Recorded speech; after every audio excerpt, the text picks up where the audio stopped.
Hi everyone, exam medicine channel में आप सभी का स्वागत है। आज हम बात करेंगे मुख्य सेविका परीक्षा के लिए जो भी आपके सिलेबस दिए गए हैं उसमें से आपको मोस्ट इम्पॉर्टेंट प्रश्नों की श्रृंखला प्रोवाइड करी जाएगी, टॉपिक वाइज होगी। आज हमारा जो टॉपिक है वो है परिवार। प्रमुख सामाजिक संस्थाओं में आपने कई चीज़ें पढ़ी हैं, जैसे कि आपने विवाह भी पढ़ा होगा इसके अंतर्गत और परिवार भी पढ़ा होगा, ठीक है। तलाक है, बहुत सारी चीज़ें हैं।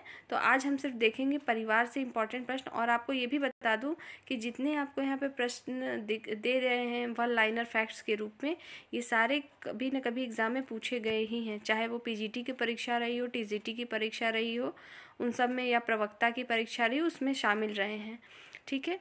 ये जो है आपका परिवार, ये समाजशास्त्र का सब्जेक्ट है, उससे लिया गया है। देखिए, पहला है कि मॉर्गन ने उद्विकास क्रमानुसार परिवार के कितने प्रकार का उल्लेख किया है। तो आपको पता होना चाहिए कि मॉर्गन ने जो है 5 प्रकार के परिवार के बारे में बताया है। नेक्स्ट है आपका लॉरेंस स्टोन ने परिवार के विकास का ऐतिहासिक परिप्रेक्ष्य में विश्लेषण किया और परिवार को 3 चरणों में बताया है। तो दूसरा है आपका कि जो लॉरेंस स्टोन है उन्होंने परिवार के विकास को ऐतिहासिक परिप्रेक्ष्य में विश्लेषण किया और उसके 3 चरण बताए हैं। तो लॉरेंस स्टोन ने जो 3 चरण बताए हैं उनका पता होना चाहिए आपको। पहला है खुला वंशावली परिवार, दूसरा है प्रतिबंधित पितृसत्तात्मक परिवार और तीसरा है कि बंद घरेलू मूल परिवार। 3 प्रकार के चरणों को बताया है लॉरेंस स्टोन ने।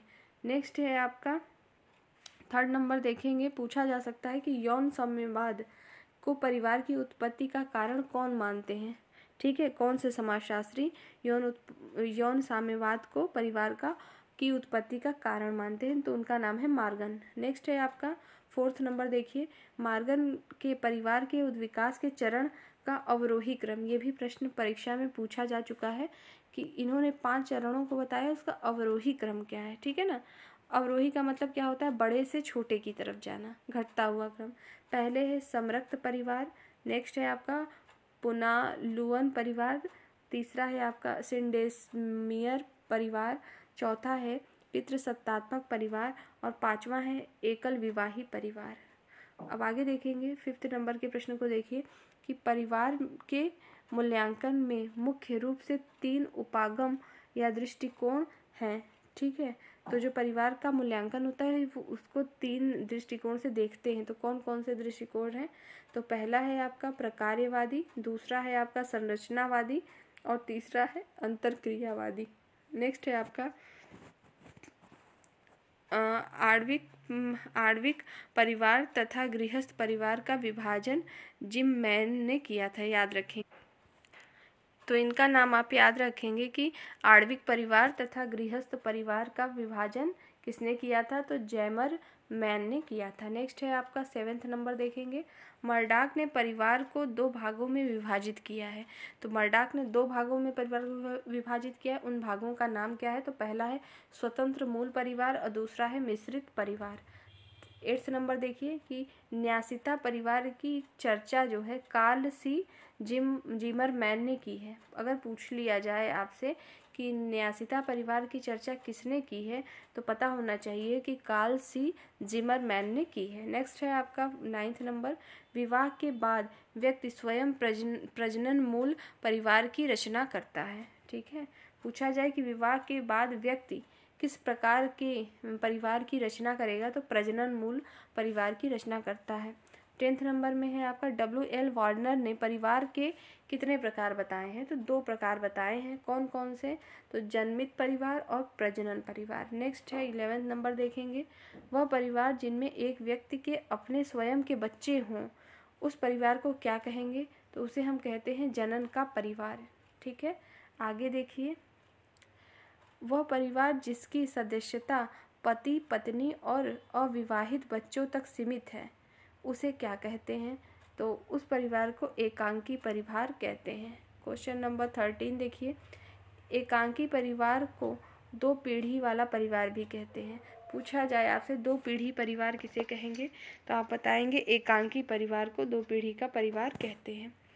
और नेक्स्ट है आपका 14 नंबर को देखेंगे, वेस्टरमार्क के मतानुसार परिवार का प्रारंभिक स्वरूप कैसा था? तो पितृ सत्यात्मक था। क्वेश्चन नंबर 15, वेस्टरमार्क के अनुसार मनुष्य ने आरंभ में एक पत्नीवाद किस्म की विवाह प्रथा को अपनाया था। पूछ लिया जाए कि किसके अनुसार एक पत्नीवाद विवाह का प्रचलन या प्रथा सबसे पहले मनुष्यों ने अपनाया था, तो आप बताएंगे वेस्टरमार्क के अनुसार। 16 नंबर का प्रश्न देखेंगे, परिवार के अध्ययन के लिए स्थान, कार्य तथा लोग का मूल सूत्र किसने दिया था? तो फ्रेडरिक ली प्ले ने दिया था। किसने दिया था? फ्रेडरिक ली प्ले ने दिया था स्थान, कर्म और लोगों का जो सूत्र था परिवार के लिए।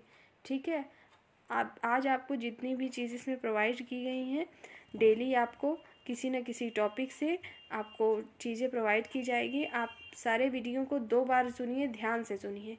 सुनने का मतलब ऐसा नहीं होता सिर्फ सुना हो गया, नहीं, आप सुनिए, पेन कॉपी लेके बैठिए। जहाँ आपको लगता है आपने कभी पहले पढ़ा है और उसमें चीज़ें अगर आप भूल रहे हैं तो आप उसे मेंशन वहाँ पे करिए। ऐसा नहीं है कि आप इसे पहली बार पढ़ रहे होंगे।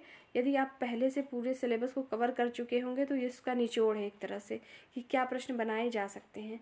परिवार की श्रृंखला में अभी आपको एक और वीडियो प्रोवाइड की जाएगी, लेकिन आज आपको सिर्फ इतने प्रश्न दिए गए हैं, इससे कई प्रश्न बनाए जा सकते हैं।